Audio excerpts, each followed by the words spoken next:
I want you to imagine a world where your favorite singers or actors moonlight as real super soldiers because they're famous. And no, I'm not talking about Fortnite. Well, in this world, music is power. Today, we're gonna go over some of the dark ways the music industry works in the world of Zenless Zone Zero and how it ties back to rocks? Yeah, but trust me, it does make sense. Zenless Zone Zero is a weird world in the sense that even though the world ended, everything's kinda chill. If you want a detailed recap of what happened, you can check out one of my other videos explaining the story, hollows, ethereals, the whole mess. But the long and short, things got blown up, everything got rebuilt, and one of the more recent discoveries was, yo, vibing out helps us kill the monsters, dude. So a lot of what we see in game is related to music. Our main weapons, W engines, are boomboxes that play the music. The items that we farm for in game are the CDs that the engine plays. Each one has different effects and lots of the W engines are custom made. What does this have to do with the music industry being evil though? Well, enter Tops, a bunch of big bad guys behind the scenes. Think companies like Amazon, Google, and Disney. Huge conglomerates that each own a bunch of large companies and control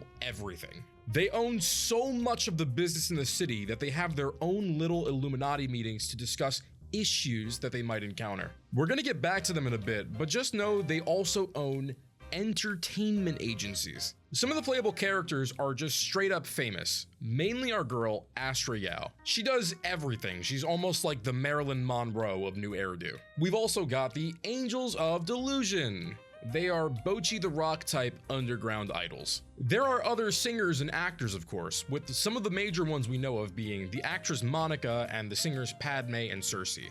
Even though they're not playable, they show us that there is a landscape of famous people. And maybe we join them if you slam the button and hit the bell. Wink, wink. I need this! The playable ones have all shown that they're more than combat capable. Even Astra, who is just a singer. The Angels of Delusion take on hollow commissions out of necessity, but you're not really expecting to see a bunch of high school girls in a hollow. Astra has her own style of fighting that rivals the super mystics of Yunquay Summit because she can sing. Each of these people is kind of contracted to an agency that manages their work and projects just like people do IRL. The issue here is that it gets way more heated in New Eridu. We're not going to go into the whole summary of Astronomical Moment, but the TLDR is that a rival agency literally hired assassins to off Astra. Evelyn was given the job originally, but ended up dropping it to become Astra's bodyguard / manager instead. The catch here is that a rival entertainment agency ordered the hit. This is just the anime version of Kid Cudi's Porsche getting blown up. Now this is weird though, didn't I just say that Tops has Illuminati meetings about making money? Well, yes and no.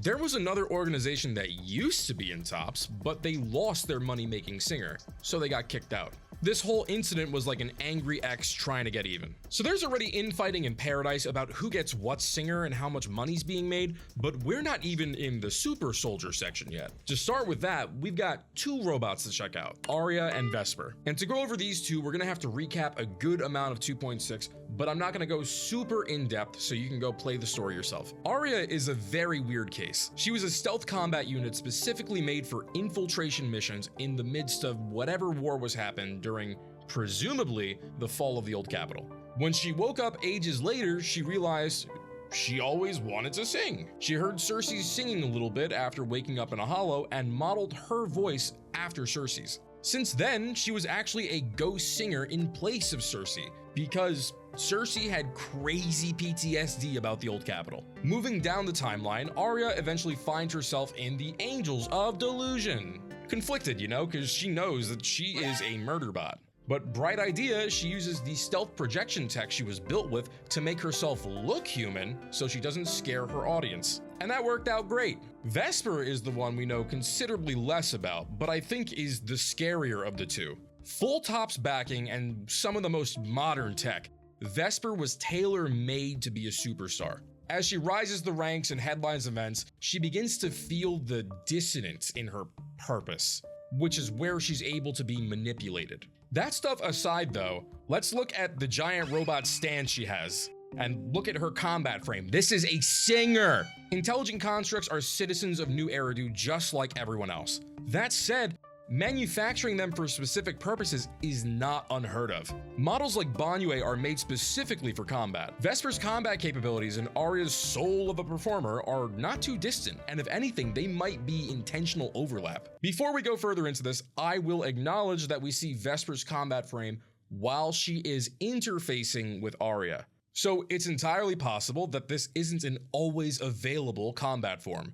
Still though, she fights us with it, and she uses it well, so let's chalk it up to there being a transformation or modification that can be made to having her be more combat ready. Manufactured by Topps to be the perfect entertainer, Vesper can also But if we look at how the industry is structured and the events of Astronomical Moment, that's probably by design. As a test case, it's pretty clear how effective Vesper is. So if they can get the process down, why not make a dozen or 100? Calling someone mommy doesn't necessarily mean they are your biological mother. The fact that it's possible to make intelligent constructs as sophisticated as Vesper that likely could function as their own walking W engines is scary enough. Remember, Astra's power comes from the fact that she can sing. Of course, we don't see like 50 Banyues walking around, but our big guy was turned into a real boy by the fairy godmother. I guess as long as he promised not to murder. There's also some weirdness about him, but that's for another day. So we know about the singers. What does 2.7 and the rock stuff have to do with all this? Well, in the next story, we deal with the Hollow Championship Tournament, which is backed by a Topps organization named Rusty Cliff. Now, originally, Rusty Cliff was a mining company. They got super rich and popular recently because they started a very heavy pivot into the entertainment industry. The Hollow Championship Tourney is another step into that,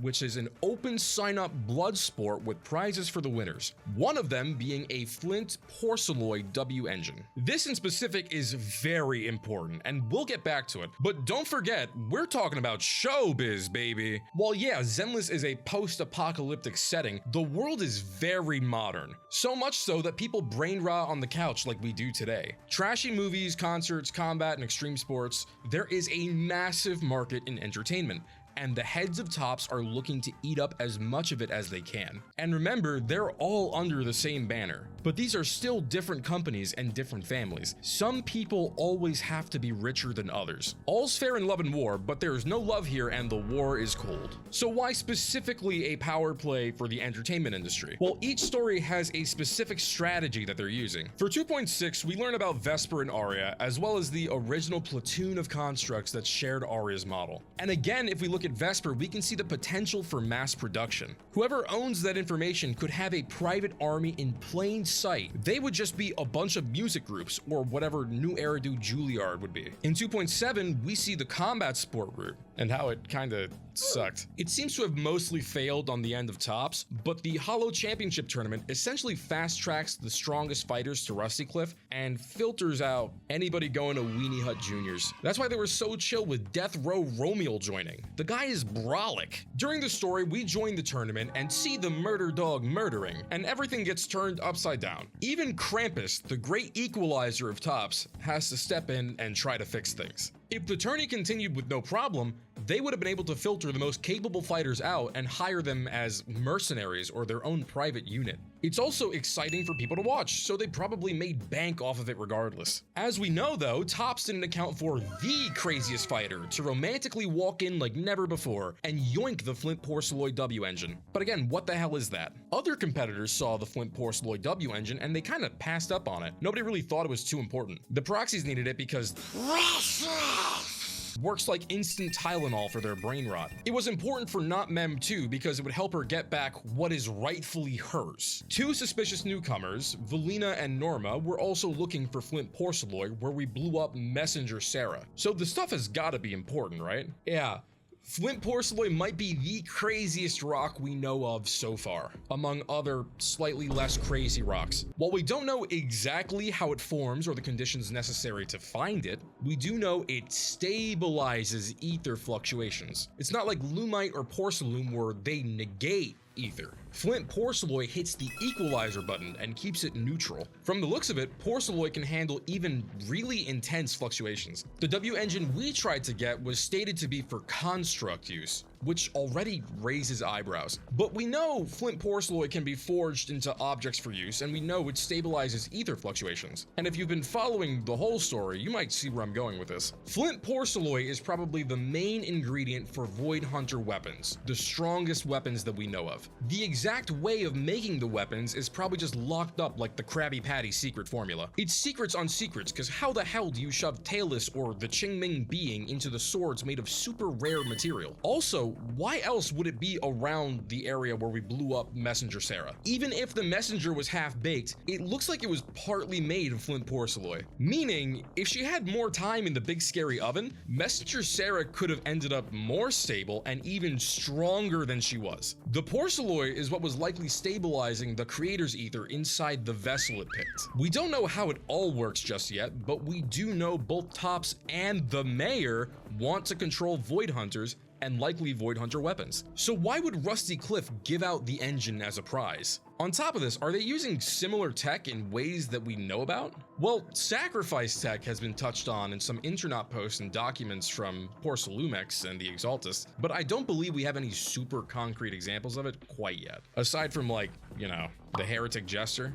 But I totally think Krampus has some. I'm dialing sacrifice weapon. I know it in my heart. I know that she uses sacrifice tech. It has to be. She is suspiciously sacrifice colored. Where's the big arm coming from? That's not her arm. Is it a 3D printer? Is it a mesh? We don't know. But aside from the strongest candidates showing up, the Hollow Championship Tournament is a way to suss out people who know about Flint Porcelloy and how important it is. Maybe even those who know how it's used. People that would be vital to either the forging process or potential users of Void Hunter weapons. Pair that with finding the best combatants New Eridu can produce, and you've got a recipe for making the next Void Hunter, finding great test subjects, or scouting out for a specialist force that can defend your supply. Rusty Cliff growing fast within Tops is an achievement, sure, but it can also be threatening to the people already at the top of the food chain. So if we look at how both ends are handled, it looks like internally, Tops is prepping for conflict. If we needed any more proof of something being fishy, Krampus is sharpening their axe too.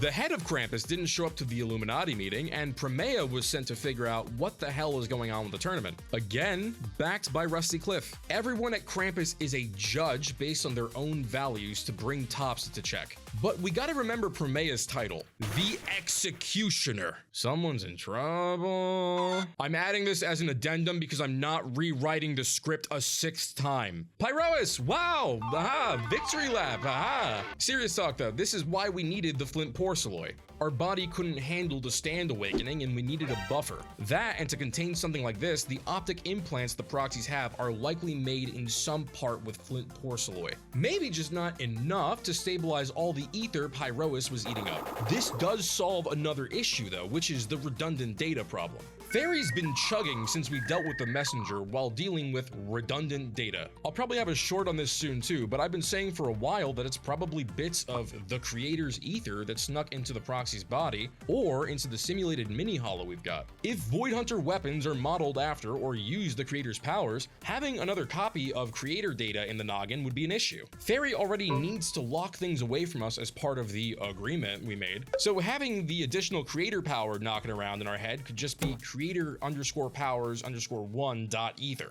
We were already struggling with ether before the HDD upgrade, and now we're in a similar boat again, except it's just all the time. If it's a sentient string of ether or data, something hard to get rid of, it makes sense that Fairy would have problems. It would also make sense that we need the Porcelloy to fix whatever the hell is going on with our head. Since Valina, Norma, and Ramiel seem to know what's going on, I guess we'll have to figure things out in Roscaelifer. Dr. Sunbringer better be able to kiss the boo-boo and make us better, or exorcise the evil from our not-so-magic brain void. If she can't, well, I guess we'll have Super Mom save the day! Patch 3.4, return to Wi-Fi Peninsula, baby! Hopefully this was cool or thought-provoking for you guys watching. We yap about this stuff on Twitch every Monday and Friday at 8 p.m. Eastern, and you already know that liking and subscribing here really helps out. What are you most excited for going into Roscaelifer, and do you think we're gonna have to deal with these weird tops potential secret armies anytime soon? But again, thanks and have a wonderful day.